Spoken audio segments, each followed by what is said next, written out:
हजारों वर्षों के बाद फिर नास्तिकता फिर पनपेगी, लोग दुष्ट हो जाएंगे।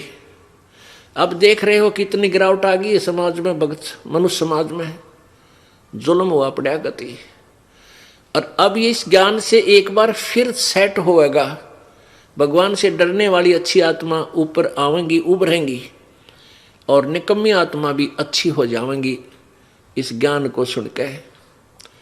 कोई किसी को दुखी नहीं करेगा, कोई लूटे खसोटे नहीं गा, उनको पता लग जाएगा किसके लिए कर रहा हूं, और करूंगा तो फिर पाप भी मुझे भोगने पड़ेंगे। किसी का कोड लग रहा है, किसी की आंख फूट गई, किसी का कैंसर हो गया, किसी की जीभ कट गई, किसी का हाथ कटा पड़ा है, ये पाप कर्मों के परिणाम है। फिर जब को ये पता हो जाएगा कि ये ऐसे जो हमें आपदाएं आती हैं ये हमारे पाप कर्मों से आती है, फिर कोई बुरा नहीं कर सकता। अनजानपने में हाथ जला रहे हैं हम, अनजानपने में नंगे तार को, बिजली के तार को जिसमें करंट होता है उसको भी छू लेता है बालक, और मृत्यु को प्राप्त हो जाता है। और जब वो बड़ा होता है, समझदार होता है, उसको ज्ञान होता है कि इसमें भयंकर बिजली है, नंगे तार को आप भी हाथ नहीं लगाता और दूसरों को भी नहीं लगाने देता, दूर से आवाज लगाता कि इसके निकट ना जाना, इसमें बिजली है, मर जाओगे। तो पुण्यात्माओं, ये जो पाप अज्ञानता में कर रहे हैं, कोई मिलावट करता है, कोई चोरी कर रहा है, कोई लेकर नहीं देता, कोई झूठ बोल रहा है, कोई रिश्वत लेता है, ऐसे ऐसे जुल्म कर रहे हैं, कोई दहेज मांगता है, परेशान करता है किसी दूसरे को, और जो जिसके अधीन है, जैसे पत्नी अधीन है पति कर, वो अपनी पत्नी को तंग करता है तो पाप का भागी होता है। ऐसे ही जो जिसके अधीन है, वो तगड़ा आदमी अपने से नीचे वालों को परेशान करता है, उसको बहुत बुरा हाल होता है। तो फिर हमने डर लगेगा कि आत्मा परमात्मा की है, और इनको हम दुखी करेंगे तो प्रभु हमसे नाराज हो जाएगा, क्योंकि उसके बालक हैं ये उस धनी के बच्चे हैं। धनी के बच्चों को कोई तंग करता है तो उसकी फिर शात आया करे, उसकी खूब पिटाई करता है वो, तो फिर हमने डर लगेगा, फिर हम गलती नहीं करेंगे। तो ऐसे हम परमात्मा के इस ज्ञान को समझकर एक मानव बनेंगे। अब हम मानव नहीं रहे।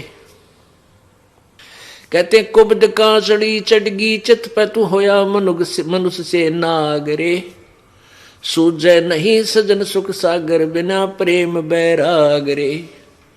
कुब्द कांचड़ी यानी ये कुमत रूपी कांचड़ी आपके ऊपर चढ़ गई है, मनुष्य के स्थान पर नाग बन गए, काग बन गए। जैसे काग क्या करता है, कौवा क्या करता है कि गधा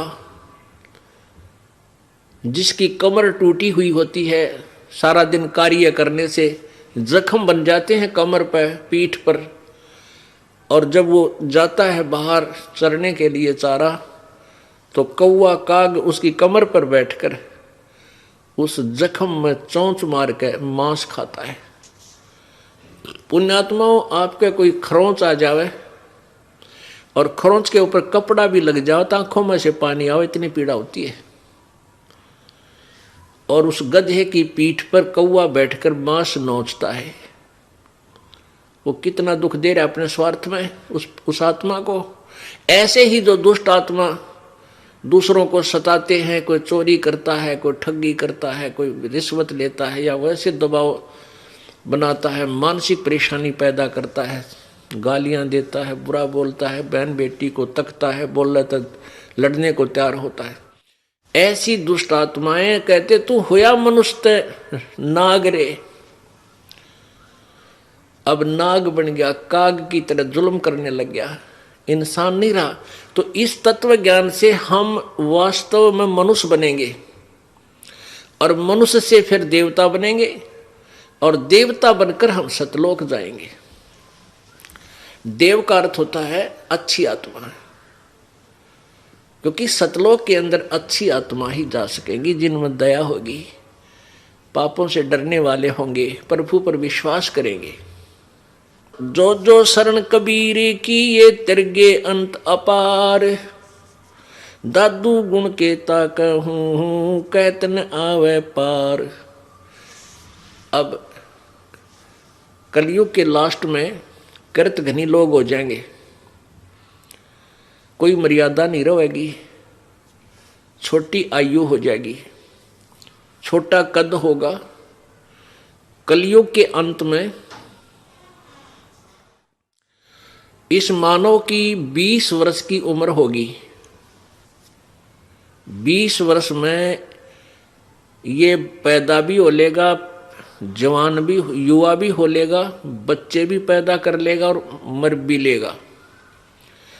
वैसे तो 15 वर्ष की रहेगी, क्योंकि 20 तो कोई एक आधा, 20 वर्ष तक तो कोई एक आधा मनुष्य जिया करेगा। जैसे आजकल लोग 100 वर्ष का हो गया वो फलाना, नहीं तो 80-90 में सबकी टिकट कट लेती है, सभी मृत्यु को प्राप्त हो जाते हैं। उस समय फिर 15 वर्ष की उम्र में तकरीबन मर लिया करेंगे। और कद कितना होगा, ये गिट्ठ जो है इस तरह 2 गिट्ठ का, यानी 1.5 फुट, हद 2 फुट का। और इतनी जनसंख्या हो जाएगी, इतने कृतघ्नी लोग हो जाएंगे, कोई धर्म को नहीं जानेगा, कोई मर्यादा नहीं, कति पशुओं जैसे व्यवहार, कच्चा मांस खाने लग जाएंगे। तो उस समय ये कलयुग का अंत होगा। और 5 वर्ष की लड़की, 5 वर्ष की लड़की की शादी हो जा करेगी और 5 वर्ष की लड़की संतान उत्पत्ति करने लग जाएगी। उसके बाद कहते हैं, और पृथ्वी के ऊपर, पृथ्वी के 3 हाथ यानी 4.5 फुट तक, 4.5 फुट तक उपजाऊ जमीन नहीं रहेगी। 4.5 फुट तक नीचे नीचे कोई उपजाऊ अंश पृथ्वी पर नहीं रहेगा। अब आप देख रहे हो, किसान फसल तैयार करते हैं और उसमें कितना ये खाद डालते हैं। अब तो लग रहे हैं पूरी स्पीड से धन इकट्ठा करने को, लेकिन आने वाले समय में यह पृथ्वी कति बंजर हो जाएगी, इसके अंदर उपजाऊ अंश नष्ट हो जाएगा और वर्षा नहीं हुआ करेगी, क्योंकि पापी प्राणियों के लिए वर्षा नहीं होती, पुण्यकर्मी प्राणियों के भाग्य से वर्षा होती है। ऐसे घास फूस और कच्चा मांस जीव जंतु खाकर के ये प्राणी मनुष्य जीव रहा करेंगे। उसमें 10वां अवतार आवेगा नीकलंक नाम तय, और फिर इन सब कृतघ्नियों को मारेगा, काटेगा, गर्दन काटेगा, जैसे परशुराम ने क्षत्रिय काटे थे। उस समय भी कुछ आत्माएं 1-8% जो भगवान से डरने वाली होंगी वही बचेंगी। और फिर से सतयुग प्रारंभ होगा। कैसा होगा कि एकदम बहुत जबरदस्त वर्षा होगी प्रभु की कृपा से, और पूरी पृथ्वी पर कई फुट, सैकड़ों फुट पानी इकट्ठा हो जाएगा। अच्छी आत्माएं ऊपर क्षेत्रों में चली जाएंगी, पहाड़ों के ऊपर, और फिर पूरी पृथ्वी पर पानी सूखेगा धीरे धीरे। जो नीचे उपजाऊ अंश नष्ट हुआ था वो धीरे धीरे जहर, वो विष ऊपर आ जाएगा जल में, और फिर वो धीरे धीरे जब सूखेगा उसमें फिर पूरी पृथ्वी पर घास फूस, वन, ये पेड़ पौधे उग जाएंगे। और फिर धीरे धीरे वो ऑक्सीजन, जो अप्रदूषण फैल गया है, तो पूरी पृथ्वी पे जब हरे भरे वन हो जाएंगे, वो फिर उस ऑक्सीजन को छोड़ेंगे, कार्बन डाइऑक्साइड को ग्रहण करेंगे, और धीरे धीरे वातावरण चेंज हो जाएगा, और फिर से सतयुग प्रारंभ होगा।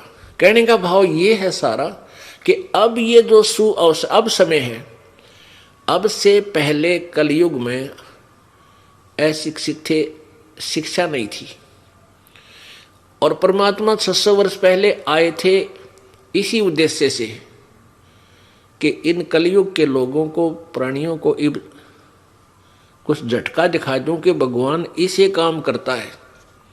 अपनी समर्थता का प्रमाण देने के लिए आए थे 600 वर्ष पहले। वह पहली पीढ़ी थी,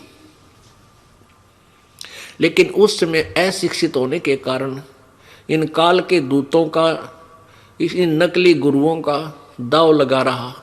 ये लगा रहा कि कबीर अशिक्षित है, ये वेदों और शास्त्रों के बारे में नहीं जानता, झूठ बोलता है, ब्रह्मा विष्णु महेश अजरो अमर हैं, वो कहता है अजर उम्र नहीं है, इनके माता पिता हैं, इनका जन्म मृत्यु होता है।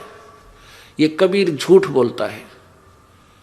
कबीर जी के बारे में ऐसी धारणा उन अज्ञानी ऋषियों गुरुओं ने, हिंदू गुरुओं ने फैला दी और आम जनता ने यह मान ली सच्ची, सच्चा मान लिया कि कबीर जी अशिक्षित है और हमारे गुरु जी ब्राह्मण ऋषि महर्षि जी ये संस्कृत के जानने वाले हैं, इन्होंने सदग्रंथों को पढ़ा हुआ है। और कबीर जी अशिक्षित हैं इसलिए ये झूठ बोल रहे होंगे, ये तो मानना पड़ेगा।